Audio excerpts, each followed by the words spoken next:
جب کوئی بندہ استغفراللہ کہتا ہے تو اللہ تعالیٰ اس بندے کو فوراً دو بڑی چیزیں عطا فرماتا ہے.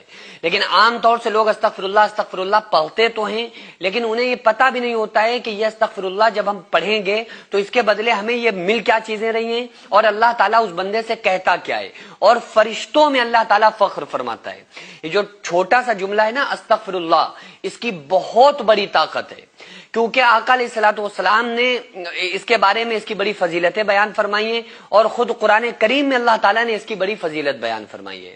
اللہ تعالیٰ قرآن کریم میں فرماتا ہے یا ایھا الانسان، اے انسانوں. اس میں اللہ تعالیٰ نے کسی خاص مسلمان کو، مومن کو، نیکوں کو، نمازیوں کو مخاطب نہیں کیا ہے، مخاطب نہیں کیا، پکارا نہیں ہے، بلکہ اللہ تعالیٰ نے ہر انسان کو، گناہگاروں کو، خطا کاروں کو، مکار بے نمازیوں کو، سب کو اللہ تعالیٰ نے کہا ہے. اور کیا کہا؟ یا ایھا الانسان، اے انسانوں، ما غرک بربک الکریم، تمہیں اپنے رب کریم کے بارے میں کس نے دھوکے میں ڈال دیا، یعنی تم اللہ سے دور کیسے ہو گئے. اور جب کوئی بندہ استغفراللہ پڑھتا ہے تو اللہ تبارک و تعالیٰ فرشتوں میں فخر فرماتا ہے اور فرشتوں سے کہتا ہے اے فرشتوں دیکھو، ہمارا بندہ ہم سے معافی طلب کر رہا ہے، ہمارا بندہ ہم سے بخشش طلب کر رہا ہے. استغفراللہ کا مطلب کیا ہوتا ہے؟ اے اللہ ہمیں بخش دے، اے اللہ ہمیں معاف فرما دے. یہ استغفراللہ جب کوئی بندہ کہے، اگر اس کے دل میں ندامت آ گئی تو کتنے بھی گناہ ہوں گے اس کے اللہ تعالیٰ معاف کر دے گا. اور اس کے پڑھنے پر اس کو عطا کیا کرتا ہے کہ ایک مرتبہ ایک شخص تھا نا، ایک واقعہ لکھا ہوا ہے کہ ایک شخص تھا جو ہمیشہ یا سنم یا سنم یا سنم کہتا تھا، اپنے معبود کو پکارا کرتا تھا، اور اس کا اسلام سے کوئی تعلق ہی نہیں تھا، یا سنم یا سنم یا سنم کرتا رہتا تھا. تو 70 سال تک وہ یا سنم کہتا رہا.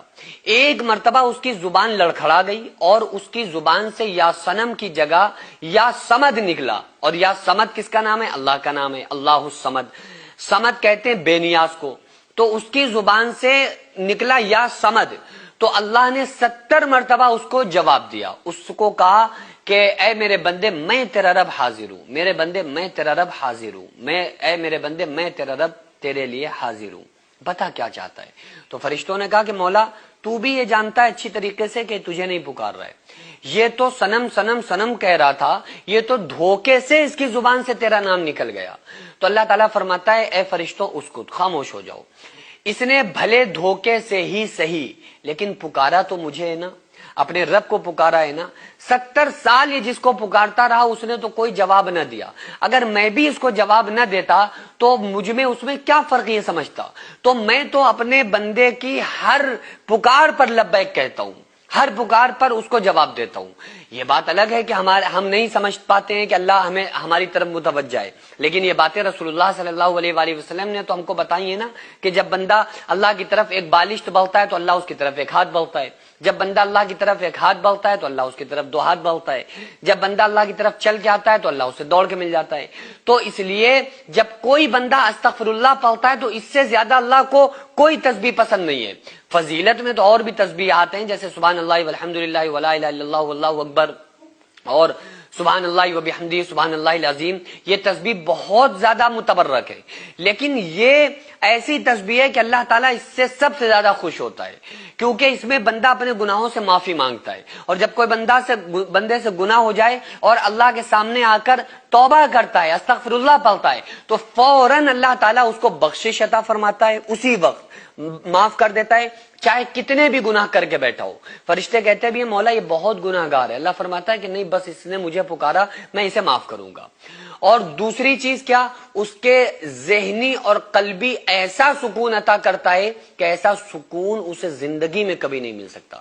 آپ کبھی بھی آپ سے گناہ ہو جائے نا اور آپ اکیلے میں بیٹھ جائیں اور دل میں استغفراللہ کہیں اور کہیں کہ اللہ ہمیں معاف کر دے، یا 5واں کلمہ ہے استغفراللہ ربی من کل ذنب اذنبت واتوب الیہ پورا پڑھ لیں، نہیں یاد ہے تو صرف استغفراللہ پڑھ لیں اور کہیں کہ مولا ہمیں معاف کر دے. اور اس کے بعد اللہ کی یاد میں اگر آپ کے آنکھ سے آنسو نکل آئے نا تو اس وقت جو آپ کے دل کو سکون ملے گا، میں قسم کھا کے کہتا ہوں ایسا سکون آپ کو زندگی میں کبھی نہیں مل سکتا. اللہ کے سامنے رونے کا مزہ ہی کچھ اور ہے. جو لوگ اللہ کے سامنے رونے والے ہیں وہ دنیا میں کبھی کسی کے سامنے نہیں روتے، وہ کبھی کسی سے سوال نہیں کرتے.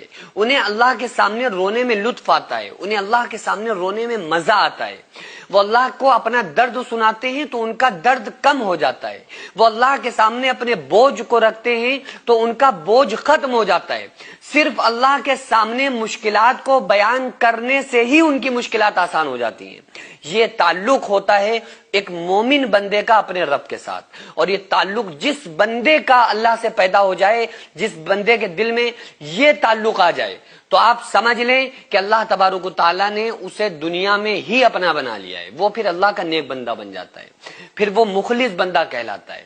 پھر اللہ تعالیٰ دنیا میں اس کے اوپر امتحانات ڈالتا ہے، اور وہ بندہ صبر کرتا رہتا ہے، صبر کرتا رہتا ہے، دھیرے دھیرے کرتے کرتے جب اللہ اس کا امتحان لے لیتا ہے، بندہ امتحان میں کامیاب ہو جاتا ہے، پھر اللہ تعالیٰ دین اور دنیا میں دونوں میں اس کو ایسا کامیاب بناتا ہے کہ پھر دنیا والے بھی اس کو دیکھتے رہ جاتے ہیں، اور قیامت کے دن بھی لوگ اس کو دیکھتے رہ جائیں گے کہ ایسے اعزاز اور ایسے اکرام اور ایسے انعامات سے اللہ تعالیٰ اس کو نوازے گا۔ آپ لوگ اپنے پیسے کی برکت اور طاقت دیکھیے، جو آپ تھوڑا تھوڑا تعاون ہر مہینے ان غریبوں کے نام کرتے ہیں، جن کے گھروں میں چولہے نہیں جل پاتے ہیں، جن کے بچے بھوک سے بلک بلک کے سوتے تھے۔